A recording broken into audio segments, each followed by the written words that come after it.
students, we are in the series where we are covering all the basics of genetics, and in the previous video we covered Mendel's laws. First law, that is law of dominance, along with a monohybrid cross. Today we are going to do dihybrid cross and the two other laws. Let's learn together. Alright, so what is meant by a dihybrid cross? Whenever you take among the millions of characters that a person or a plant can have, you take only two characters for study. That is called as dihybrid cross. Okay, so what is dihybrid cross? Two characters are being studied. Then we call that as a dihybrid cross. And in the example given, we are taking the characters as shape and color of the seed.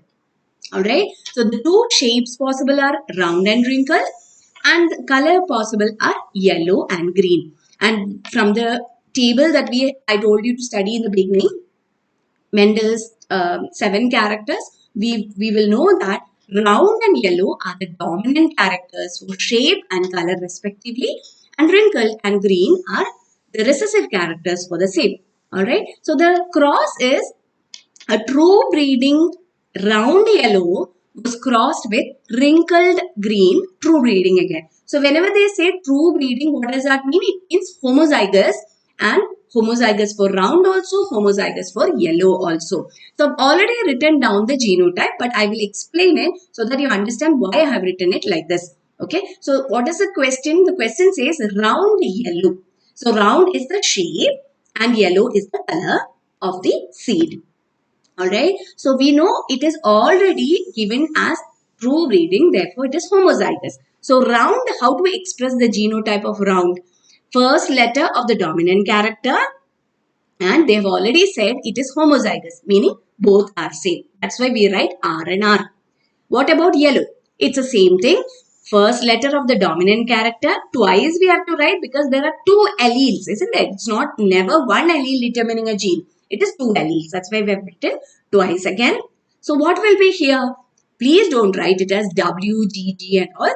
We have to take the first letter of the dominant character and put it in lower case. Please remember this. Alright. And again, the dominant character for color is yellow. So we have to take Y in the smaller case. That is why you got this combinations. Now from this, first step is to take out the gametes. In the previous case, taking out a gamete was very easy. Like this would be the combination. Take out one gamete would be this, another gamete would be here, like this. That's it, no confusion. But this is where you might probably make a mistake. So please avoid that mistake by doing the same. Listen here. So what do we have to do? We have to take from every character one allele. Alright. So how many gametes am I going to make? I'm going to make 4. Let me fill it one at a time. Alright. So from the first character, what's the first character? The first character is the shape. So from shape, I'm going to take capital R over here. Right? Around from this. I've taken this out. This is the allele I've taken. So with this, which all combination can come? This is one combination, so I'm writing that. Why? Another time I'm taking this allele itself with this Y. Okay, this is already done, this Y. So first combination done. Now I will take this allele. This allele I'm taking, and with that will go first Y. Alright. Another, again, next time I'm taking the same allele for round with this one. Why am I doing this? In case if this is a heterozygous one, that is how you have to make the gamete. Let's do with one heterozygous one so that we understand what I'm trying to say. Okay, I'm erasing this. I'm giving you a random combination. From there, you have to make the gametes out. Okay, so this is the combination that you have. From this, what all are the gametes possible? What all are the possibilities? First, we have to take this R. Along with that, we have to take Y. This R again with this Y. R and this Y. R and this Y. So what is it that you will make mistake? You will make these mistakes. What I'll tell you? You might take R and R together, Y and Y together, and you will make a whole mess. So what is the logic here? You have to keep in mind, in one gamete, these round structures are gametes.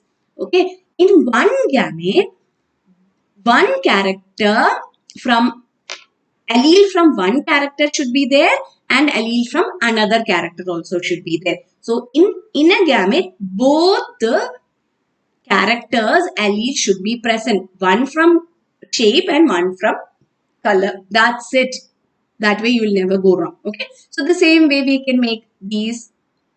I'm sure you know how to do it now. First we will take this R twice and this Y here, this Y here. Next time we will take the other R. It will go with the first Y and that's it. Alright. Now we have to cross. So remember how to do crossing? How did Mendel do it? He took the pollen grains from the first plant and dusted it over the stigma of the other. That is how pollination is done. That's how crossing is done. Alright. Now let's fill the Punnett square with all these gametes.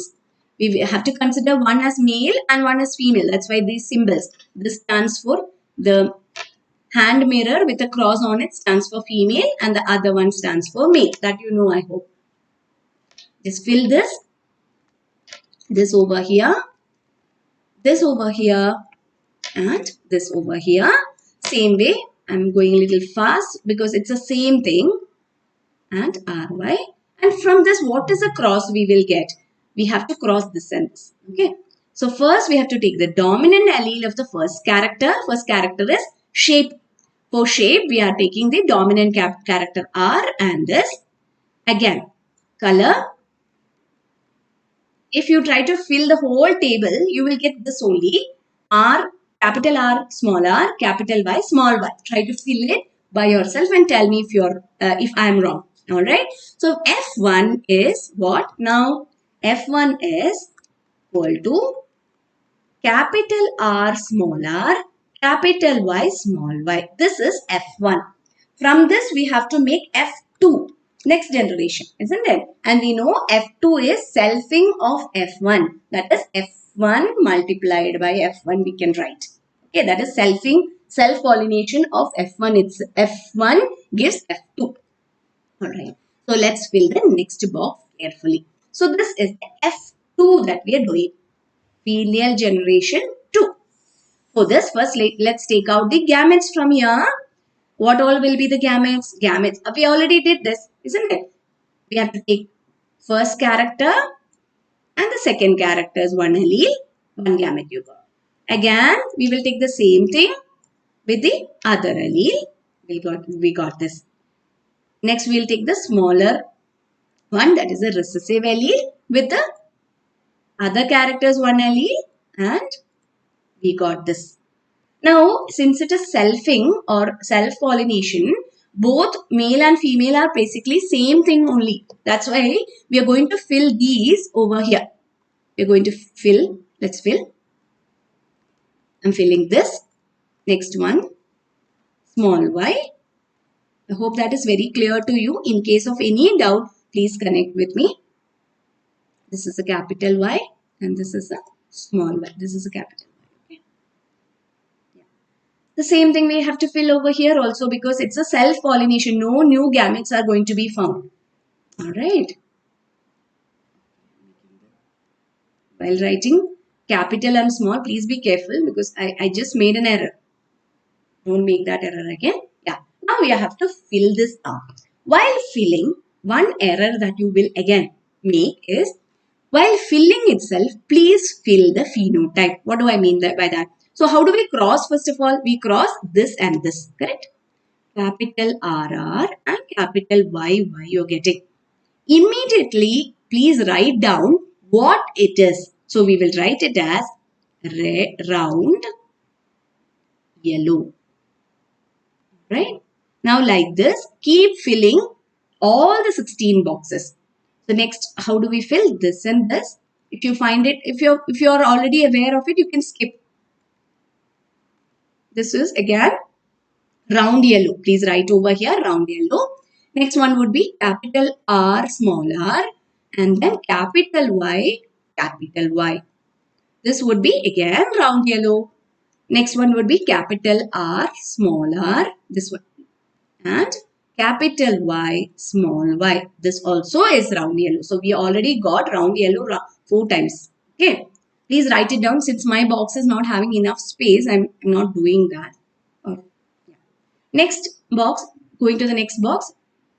Capital R and capital R, capital Y and small y. Hope you know from where I'm filling this. From this box and this box comes capital R and capital R, small y and small y. Next one is capital R, small r, capital Y, small y, capital R, small r, small y, small y. I have filled it up for you. Have a look at the filled Punnett square for dihybrid cross, and you should be able to get the same number of the allele combinations or the traits. For example, round yellow should be 9 in number, you can count. And round green should be 3 in number. Wrinkled yellow should be 3 and wrinkled green also should be the same number, that is 1. So that is also called as the phenotypic ratio for a dihybrid cross. Okay. So this cross is the, whenever you get a question on dihybrid cross, usually they give the same character, that is round yellow versus wrinkled green. So practice this as many times as possible. Check with the one that I've solved for you. This just be sure that this is what is usually coming. So be very sure with this. Once you're sure with this, even if they, at the off chance of if they give another 2 characters, you should be able to solve. Only thing is, keep in mind the dominant character you're taking and its first letter you're taking.